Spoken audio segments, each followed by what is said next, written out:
भाई ये टीम ना WTC फाइनल खेलने के लायक ही नहीं है, क्योंकि भाई चौथे दिन भारत ने श्रीलंका के 6 विकेट निकाल लिए थे और 5वें दिन सिर्फ 4 विकेट निकालने थे। और हम सबको लग रहा था कि भाई पहले ही सेशन में ये काम हो जाएगा, लेकिन भाई टीम इंडिया तो पूरे सेशन मिला के भी 4 विकेट नहीं निकाल पाई। और भाई ये पहली बार नहीं है, पहले भी टीम इंडिया शुरुआती विकेट निकालने के बाद दबाव बनाने के बजाय ढीली पड़ती रही है और उसका नतीजा भाई कभी ड्रॉ हो जाता है, कभी हार हो जाती है। और इस बार भी वही हुआ, भारत के हाथ से भाई एक जीता हुआ मैच निकल गया और WTC की पॉइंट्स टेबल पर भी भाई इसका सीधा असर पड़ा है। खैर देखते हैं भाई 5वें दिन में भारत ने क्या किया और श्रीलंका ने कैसे भारत के मुंह से ये जीत छीनी और कौन से रिकॉर्ड्स बने इस दिन। तो भाई शुरू से देखते हैं। भारत ने पहली पारी में 503 रन बनाए और पारी घोषित कर दी। जवाब में श्रीलंका सिर्फ 290 रन पर ऑल आउट हो गया और भारत को 213 रन की एक बड़ी बढ़त मिली। इसके बाद भाई शुभमन गिल ने श्रीलंका को फॉलो ऑन दे दिया और दूसरी पारी में भी भारतीय गेंदबाजों ने भाई शुरुआत में लगातार विकेट निकाले। एक समय भाई श्रीलंका 229 पर 6 था, मतलब चौथे दिन का खेल खत्म होने तक का हाल है ये। यानी मतलब भारत को जीतने के लिए भाई आखिरी दिन में 4 विकेट निकालने थे, लेकिन भाई यहीं से भारतीय गेंदबाजी की धार गायब होती चली गई। सोनल दिनुशा ने भाई मोर्चा संभाला और भारतीय गेंदबाजों को विकेट के लिए तरसा दिया। चौथे दिन 7 रन पर भाई नाबाद लौटे दिनुशा ने 5वें दिन शानदार बल्लेबाजी की और नाबाद 133 रन ठोक दिए। उन्होंने भाई पहले केशरा नुवांथा के साथ 112 रन जोड़े, फिर लाहिरू कुमारा के साथ 47 रन की साझेदारी करके भारत की जीत की सारी उम्मीदें खत्म कर दी। श्रीलंका भाई आखिरकार 429 तक पहुंच गया और 9 विकेट गिरे थे उनके। भारत के पास आखिरी विकेट निकालने का मौका था, लेकिन वो भी नहीं आया और आखिर में दोनों टीमों ने मैच ड्रॉ करने पर सहमति बना ली। मतलब शर्म की बात तो यह है भाई कि उनके नीचे लेवल के प्लेयर जो बॉलर्स होते हैं ना, वो भी भाई 90 बॉलें खेल के जा रहे हैं। ये अपनी टीम की बॉलिंग का हाल है। ये भाई सिर्फ इस मैच की कहानी नहीं है, सबसे बड़ी चिंता का विषय है ये। शुरुआत में विकेट निकालना और फिर दबाव बनाए रखना, यही टीम इंडिया बार बार फंसती दिख रही है। जब विपक्षी टीम मुश्किल में होती है तब मैच को खत्म करने के बजाय भाई भारत की गेंदबाजी और फील्डिंग में ढील नजर आ जाती है और फिर सामने वाली टीम को वापसी करने का पूरा मौका मिल जाता है। कोलंबो में भी भाई बिल्कुल यही हुआ। 6 विकेट गिरने के बाद 4 विकेट नहीं निकले इनसे और पूरा मैच हाथ से निकाल दिया। और जहां भाई एक इजी विन दिख रहा था, वहां ड्रॉ हो गया मैच। हालांकि भाई भारत ने पहला टेस्ट जीत रखा था, इसलिए सीरीज 1-0 से भारत के नाम रही, लेकिन WTC के लिहाज से ये ड्रॉ महंगा पड़ गया। भारत का भाई WTC पॉइंट्स प्रतिशत 53.330 से गिरकर 51.520 पर आ गया है। यानी एक जीत के बेहद करीब पहुंचकर ड्रॉ पर रुकना भारत को पॉइंट्स टेबल में भी नुकसानदेह किया। अब बात करते हैं भाई उस खिलाड़ी की जिसने भारत से जीत छीन ली, सोनल दिनुशा। पहली पारी में 103 रन और दूसरी पारी में नाबाद 133 रन बनाए, यानी एक ही टेस्ट की दोनों पारियों में शतक। लेकिन उनका ये कारनामा इसलिए और खास हो जाता है क्योंकि श्रीलंका को इस मैच में फॉलो ऑन खेलना पड़ा था। दिनुशा भाई टेस्ट इतिहास में ऐसे सिर्फ तीसरे बल्लेबाज बने हैं जिन्होंने फॉलो ऑन खेलने के बावजूद दोनों पारियों में शतक लगाया। उनसे पहले विजय हजारे और एंडी फ्लोर ऐसा कर चुके हैं और भारत के खिलाफ भाई पहली बार किसी बल्लेबाज ने ये कारनामा किया है। दिनुशा ने भाई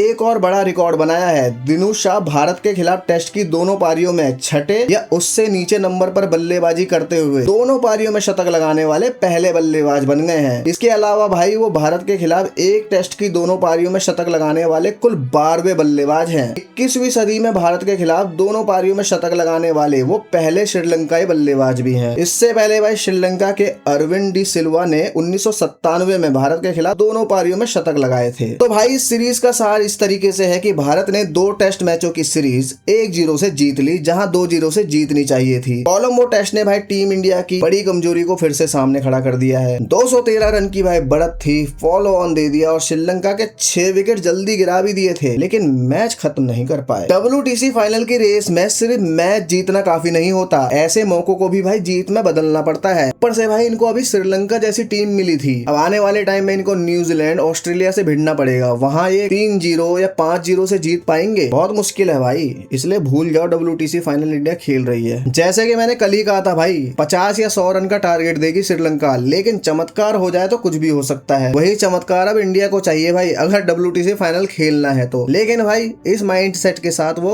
नहीं खेल सकते। बाकी भाई इंडिया ने सीरीज में खेला तो अच्छा था, लेकिन कोलंबो में गड़बड़ कर दी। तो अब आपसे यही क्वेश्चन है कि भाई इस मैच में कौन विलेन रहा, कमेंट करके जरूर बताना। और भाई वीडियो पसंद आई हो तो इसे लाइक कर देना और चैनल को सब्सक्राइब करना मत भूलना।